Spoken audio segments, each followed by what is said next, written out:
Le diabète de type 2 n'est pas une fatalité. Je rencontre encore des femmes qui me parlent du fait qu'il y ait du diabète dans leur famille. J'aimerais te dire que le diabète de type 2, même si un de tes parents en souffre, tu n'es pas obligé d'avoir le diabète de type 2 à tes 40 ans ou à tes 45 ans. C'est ton mode de vie qui compte. Aujourd'hui, on va te donner quelques astuces afin justement que tu puisses le prévenir. À tout de suite.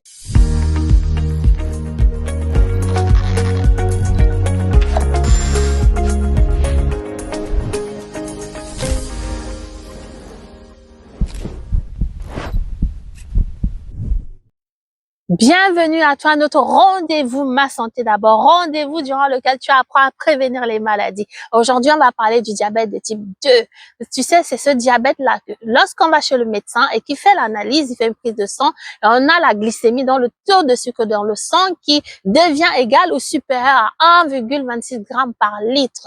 Justement, le diagnostic se fait avec le médecin, mais en tout cas, lorsqu'on l'a, c'est parce qu'on a un mode de vie qui nous a conduit à ce type de diabète-là. C'est un mode de vie. Pourquoi je dis ça? Parce que c'est pas parce que l'un des parents est diabétique qu'il faut absolument se dire qu'on va construire le diabète ou encore qu'on va l'avoir.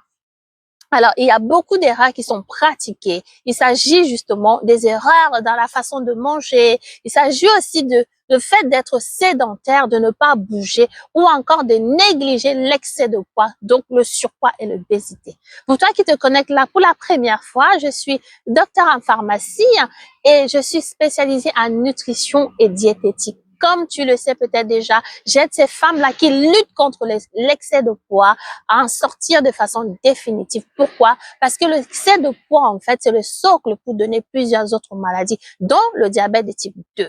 En effet, lorsque vous êtes ou tu es en excès de poids déjà, fais attention parce que ça peut te conduire vers ce type de diabète-là. Je me souviens d'une femme que j'ai eue au comptoir et qui me dit « je n'en peux plus ». Elle me dit « j'en peux plus, je me fais des piqûres pour voir le taux de sucre dans le sang. En plus, j'ai beaucoup de traitements. Il faut aussi que je puisse me faire des piqûres d'insuline, je n'en peux plus. Et puis parfois, je ne gère pas la panoplie de matériel. Parfois, j'appelle l'infirmière et parfois, voilà, je fais appel à vous, mais je n'en peux plus. » Et je comprenais, j'avais de l'empathie. Je me suis dit « mais c'est vrai que bon, ça c'est compliqué. Elle trouvait vraiment, et c'est le cas, qu'elle avait perdu sa liberté. Elle pouvait pas, voilà, se déplacer comme elle voulait. Parfois, elle dépendait de ses enfants. Tout ça était devenu quand même insupportable pour elle. Je lui ai dit que je pouvais comprendre. Et d'où je te parle à toi aujourd'hui, vraiment d'accès, d'être vraiment cette personne-là qui met en place la prévention. Parce que lorsqu'on est malade, ça devient plus compliqué. Oui, il y a certaines personnes que j'ai aussi eues au comptoir qui se faisaient des piqûres d'insuline et qui ont arrêté de les faire parce que le médecin avait fait un diagnostic qui montrait que ça allait mieux. Et ce qui s'était passé, c'est quoi? C'est que ces personnes avaient revu leur alimentation. Ces personnes avaient perdu du poids. Donc, je te dis de ne pas négliger l'excès de poids si tu veux prévenir le diabète de type 2. Qu'est-ce que tu vas faire exactement dans ton alimentation? Mais tu vas manger ces aliments-là qui vont préserver la santé en général. Donc, on va te parler de 5 fruits et légumes par jour. Tu as forcément entendu parler de ça. Mais tu dois aussi faire attention au type de glucides que tu prends. Tu dois manger tous les jours des produits céréaliers complets, mais tu dois prendre ça de façon à te dire que il faut que le produit soit le moins raffiné possible. C'est pour ça que je vais te conseiller de prévenir en mangeant du riz complet ou encore des pâtes complètes, de vraiment prendre ces céréales-là qui ne sont pas raffinées, les produits céréaliers qui ne sont pas raffinés. Oui, tu peux manger des féculents, ne t'inquiète pas, mais il faut les manger vraiment afin que ce soit des féculents, comme je disais, complets, qui n'apportent pas, qui sont des glucides complexes, donc qui ne vont pas apporter beaucoup, qui ne vont pas libérer le sucre rapidement dans ton sang. Et n'hésite pas aussi à vraiment consommer beaucoup de légumes.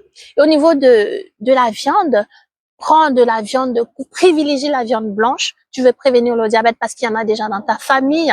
Prends de la volaille. Et lorsque tu vas manger de la viande rouge, n'exagère pas. Dis-toi que c'est limité à 500 grammes par semaine. Qu'est-ce que tu vas faire aussi? Limiter la charcuterie. Prends pas trop de charcuterie. Tu vas manger maximum 150 grammes par semaine. Des produits laitiers, tu peux en prendre. Oui, tu peux en prendre. Maximum 2 par jour, c'est conseillé pour les personnes adultes. Fais attention à tout ce qui est boisson sucrée, sucre, ça tu dois limiter. Tout ce qui est gras, le mauvais gras. Faites donc attention à ce type de gras là que vous utilisez pour la cuisson. Mettez des oméga 3 dans vos assiettes. Faites de la cuisson avec de l'huile d'olive, de l'huile d'arachide. Privilégiez une poignée de noix par jour. Ça va vous aider pour le bon gras. Prenez des oléagineux. Il faut aussi manger des arachides. Hein, c'est aussi du bon gras. Et quand il s'agit d'assaisonner avec l'huile de colza, l'huile de noix, c'est aussi des bonnes huiles hein, qui vont vous apporter du bon gras. Consommez 2 fois par semaine du poisson qui est gras, du hareng, du maquereau, de la sardine, du saumon. C'est 2 fois par semaine. N'exagérez vraiment pas avec le gras. Ce que vous allez faire aussi, c'est piocher vers les légumineuses. D'accord. Manger tout ce qui est haricots secs, tout ce qui est lentilles, haricots rouges, noirs, comme vous voulez. Vraiment des pois chiches. Ça aussi, ça vous apporte des bonnes protéines végétales dans l'assiette. Et aussi, des produits laitiers, c'est des produits qu'il ne faut pas négliger, mais ne pas exagérer. Lorsque vous prenez du fromage, limitez-vous à 30 grammes par jour, pas plus.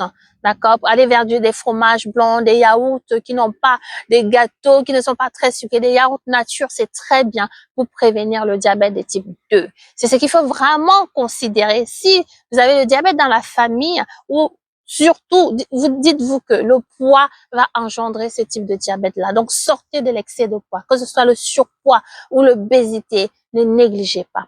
Ce que je voulais vous dire aujourd'hui, en pensant à cette dame qui souffrait et surtout en voulant vraiment dire la prévention vaut mieux que de prendre des traitements. Clairement, je l'ai dit, parce que lorsque le traitement arrive, les choses ont changé, on a des routines qui ont changé, on a des habitudes qui changent, on perd un petit peu de sa liberté et l'assiette peut résoudre ces problèmes-là. C'est ce que je voulais te dire. Hein. Je t'ai dit, prends soin de toi, contrôle ton assiette. Ciao!